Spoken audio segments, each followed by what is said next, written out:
Yamaha MT-15, ito na rin po yung kanilang pinakabagong 2025 model. Iba na rin po ito pong kanyang available color dahil gray color po ito. At talagang napaka-attractive ng kanyang body and design. Ito pong kanyang headlight ay nandirito po sa bandang ibaba na parang nagsisilbing kanyang bibig. Projector lights po yan, kaya talagang maliwanag ang buga ng kanyang ilaw. At ito pong kanyang LED lights dito po sa bandang itaas ay parang nagsisilbing kanyang mga mata na nalilisik. At para po siyang nakamaskara, kaya talagang malupit yung kanyang dating. Naka-pop up naman po ito pong kanyang malalaki na bulb type na turn signals. At pagdating naman po rito po sa kanyang front suspension, ito po ay gumagamit ng inverted telescopic fork na gold color. Attractive ito pong kanyang front suspension. At ito po ay equipped with single rotor disc brake with 2-pot caliper na black color. Cyan color po ito pong kanyang cast wheel. At ang sukat naman po ng kanyang gulong rito sa harapan ay mayroong sukat na 110/70-17. At ito po ay naka-tubeless na. Dumako naman po tayo rito sa bandang itaas. Silipin naman po natin ito pong kanyang meter panel display.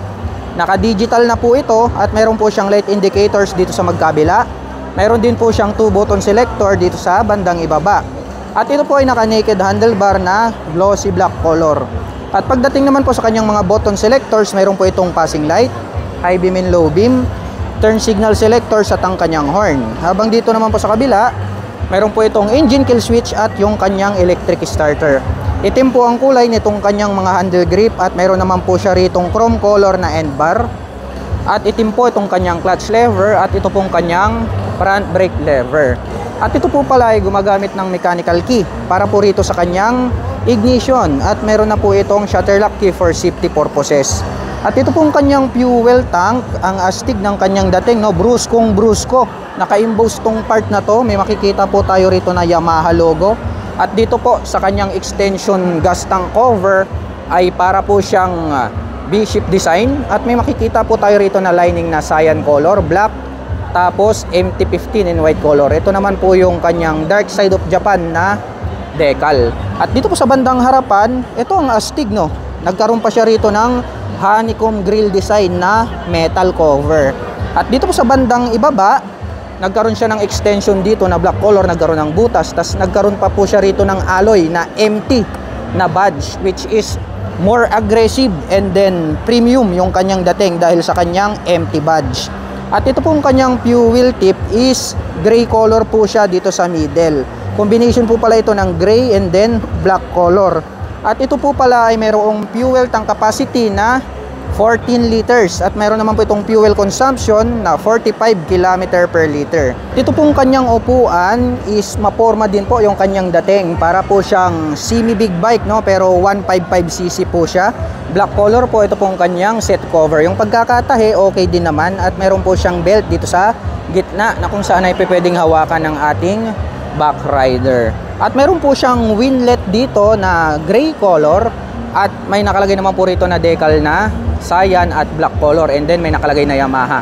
Ito naman pong kanyang side cover is para po siyang nagkaroon dito ng grip.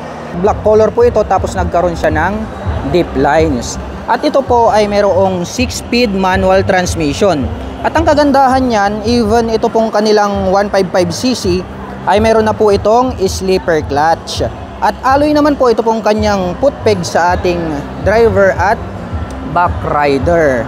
At chrome color naman po ito pong kanyang brace dito. Habang dito naman po sa bandang itaas ay black color po na metallic. At ito po ay equipped with monoshock absorber para po rito sa kanyang rear suspension.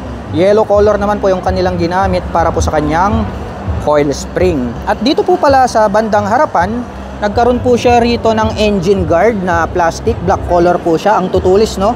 Kaya napaka-porma ng kanyang dating. Dumako naman po tayo rito po sa kanyang gulong. Ito pong kanyang gulong ay napakalapad talaga at naka-tubeless na po ito. At ang sukat naman po nitong kanyang gulong rito sa likuran ay mayroong sukat na 140/70-17. At napakakapal na die-cast ito pong kanyang swing arm, unlike others na metal yung ginagamit. At mayroon po siyang chain protector. Bukod dyan ay mayroon na rin po siyang mudguard para hindi po matalsikan ng putik yung ibang part nito pong ating semi big bike. Dumako naman po tayo rito po sa likuran. Silipin naman po natin ito pong kanyang V-shape design na tail light. Nagkaroon pa siya ng daytime running light dito sa bandang itaas. Habang naka-pop up naman po na bulb type ito pong kanyang mga turn signals. Mayroon po itong plate light at may added light reflector dito sa gitna. At ito pong kanyang rear fender ang kanyang nagsisilbing plate holder. At pagdating naman po dito po sa kanyang braking system dito sa likuran, ito po ay naka single rotor disc brake with single pad caliper na black color na Nissin. At ito pong kanyang stock pipe, black color po ito. Nagkaroon po ng touch ng carbon. Ito pong kanyang head protection guard. Gray color naman po ito pong kanyang tip. At mayroon naman po itong single exhaust.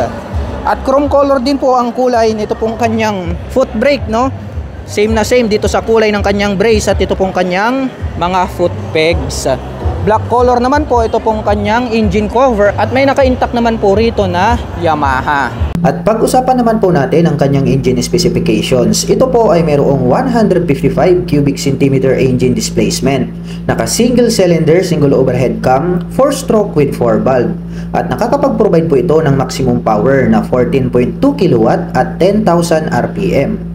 Habang nakakapagbigay naman po ito ng maximum torque na 14.7 Nm at 8,500 RPM. At ito po ay mayroong seat height na 810 mm, may ground clearance na 155 mm, at mayroon naman po itong kabuuang bigat na 133 kg.